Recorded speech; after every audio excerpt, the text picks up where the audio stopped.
طبعا مساء الخير عليكم. انا قاعد بريح في الجنينه،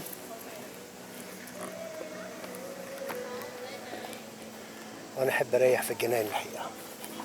طبعا معايا الشباب اللي معايا عمالين يلفوا يتفرجوا براحتهم، يتفرجوا على الدنيا وسايبيني. اتفرقنا بقى، كل واحد مشي في اتجاه. هو معاهم تليفوناتهم، ممكن يكلموني في اي وقت، يعني مفيش اي مشكله.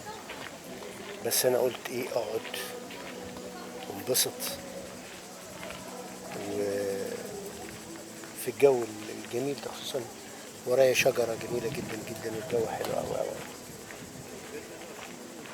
برجع تاني واقول مشكلتنا في مصر مفيش حد فاهم في حاجه. مفيش حد فاهم اقتصاد، مفيش حد فاهم سياسه،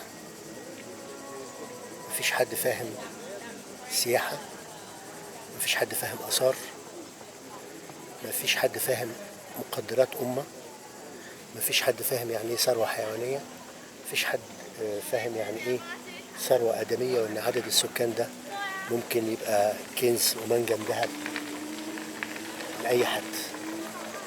الرئيس عندنا، رئيس البلد، يطلع دايما يقول لك الزياده السكانيه، الزياده السكانيه. الزياده السكانيه دي ما منعتش الصين انها تبقى اقوى بلد مصنعه ومصدره في العالم، لكن العالم الفاشله اللي زي حكوماتنا لا، يقول لك في مشكله، عدد السكان مشكله. المشكله عندك لما انت ما تعرفش توظف القدرات اللي عندك، الايد العامله اللي عندك، اللي تقدر تبني بيها، اللي تقدر تنجز بيها، اللي تقدر تزرع بيها. لا، للاسف بنرمي دايما الفشل على عدد السكان. عدد السكان يا حضرات عمره ما كان مشكله. المشكله في الاداره، المشكله في عقليه السيسي، المشكله في عقليه وطريقه تفكير مصطفى مدبولي. دول ما بيفكروش صح. لو فكروا صح الامه دي تعلى وتعلى وتعلى.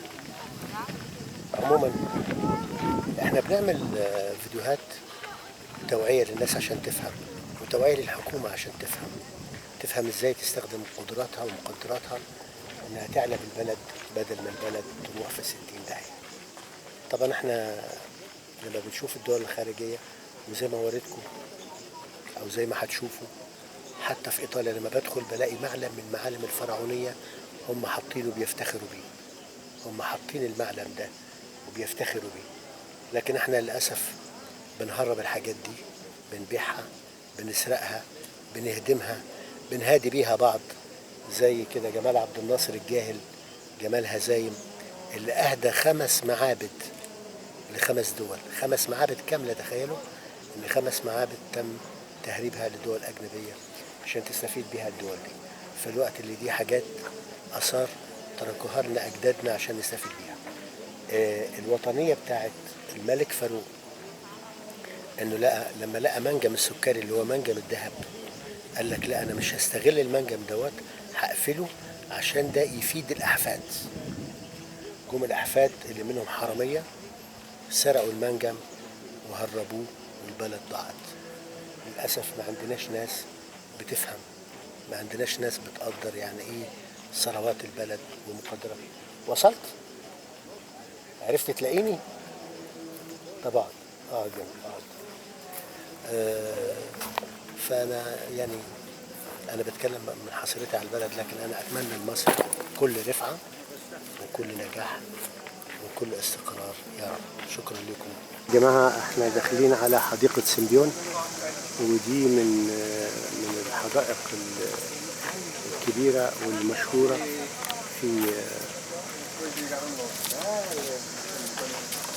ميلانو، اللي فيها تماثيل طالعه، مشهوره بالتماثيل اللي عليها، الناس بتجيلها. وجواها بعدها اللي هو الارك، اللي هو قوس النصر او قوس السلام. بيسموه قوس النصر وبيسموه قوس السلام.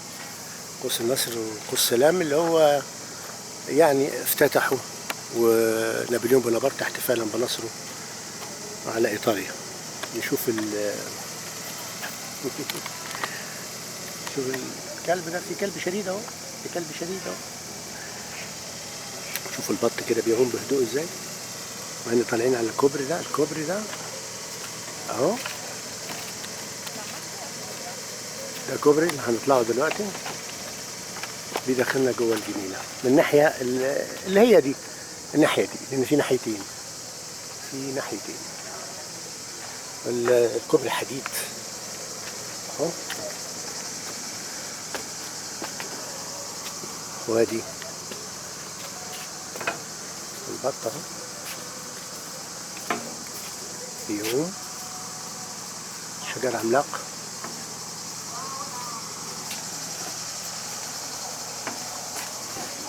كوبري زي ما قلت لكم حديد اهو، ودي خلفيه التمثال. التمثال عباره عن تمثال عروسه البحر، من الديل بتاعها ديل سمكه، يعني هي ست من قدام ومن ورا ديل سمكه، تفتكرها ست تطلع سمكه. نفس الكلام هنا اهو، برضو ديل سمكه اهو، وادي البطوط اهو، اهو البطوط اهو بيعوم، البطوط بيعوم. نكمل.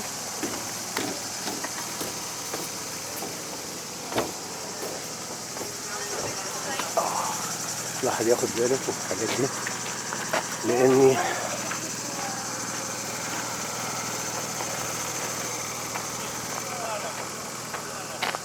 جنينة جميلة جميلة، فيها أشجار جميلة جميلة جميلة، فيها أشجار عملاقة عملاقة، فيها بط كتير كتير، فيها شعر كتير كتير كتير. ايه ده؟ شوف الحتة دي، شوف الحتة دي يا وسيم، معمولة كسلم وكمدرج في نفس الوقت، شايفها؟ لا. ايه؟ كأنها مدرج.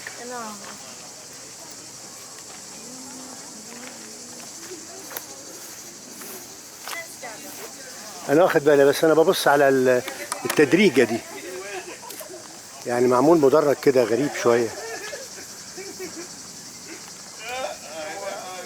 زي المدرج، وفي ناس قاعدة كمان فوق زي المدرج، يعني هو مدرج فعلا. حلو. طبعا في كراسي اللي عايز يقعد.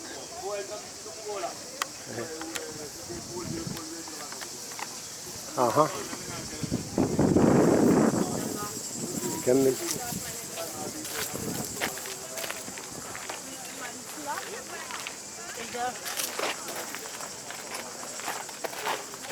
ايه ده؟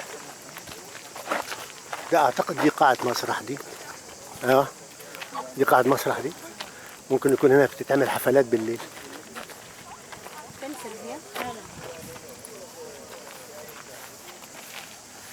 جميل المكان، محتاج صحة، محتاج صحة.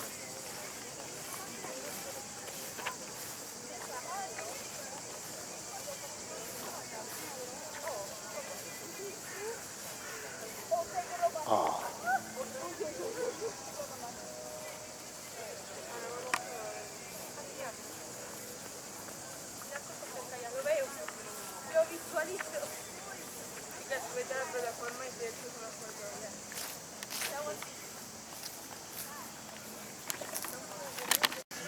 جوه الجنينة بقى أطفال بتلعب،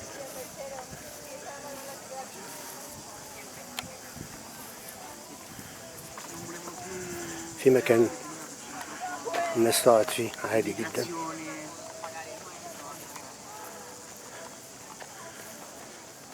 C'era troppa gente. Poi devo andare a oddio, non so se guardate anche Copenaghen, tra i due non lo so. في برج، بس ده مش برج ايفل طبعا، برج كبير قوي. لو بصينا كده